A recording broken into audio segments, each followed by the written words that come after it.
بسم اللہ الرحمن الرحیم۔ قربانی کے مسائل کا بیان چل رہا ہے۔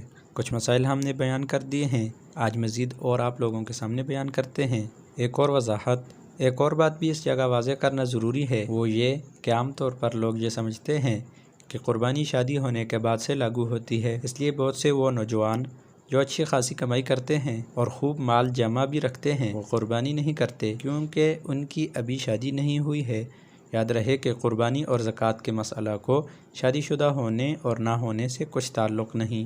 اسی طرح جس شخص پر قرض ہو، اگر قرض کو وضع کرنے کے بعد یعنی قرض کی جو رقم ہے اس کو ٹوٹل مال میں سے نکالنے کے بعد اس کا حساب لگانے کے بعد اس کے پاس اتنا مال بچا رہے جو نصاب جس کا اوپر ذکر کیا گیا کے برابر ہو تو اس پر قربانی واجب ہے، ورنہ نہیں ہے۔ یعنی اگر اتنا مال نہیں بچتا جو نصاب تک پہنچے تو پھر اس پر قربانی واجب نہیں ہے۔ قربانی کے معاملہ میں اس مال پر سال بھر گزرنا بھی شرط نہیں ہے۔ بچہ اور مجنون کی ملک میں یعنی چھوٹا بچہ ہو یا دیوانہ ہو، پاگل ہو، اس کی ملکیت میں اگر اتنا مال ہو تو بھی اس پر اس کی طرف سے اس کے ولی پر قربانی واجب نہیں، یعنی اس کے جو سرپرست ہیں ان پر قربانی اس کی طرف سے واجب نہیں ہے۔ اسی طرح جو شخص شرعی قاعدہ کے موافق مسافر ہو اس پر بھی قربانی لازم نہیں۔ البتہ باب پر امام ابو حنیفہ رحمۃ اللہ علیہ کے قول کے مطابق مستحب ہے کہ اپنے نابالغ بچوں کی طرف سے بھی قربانی کر دے۔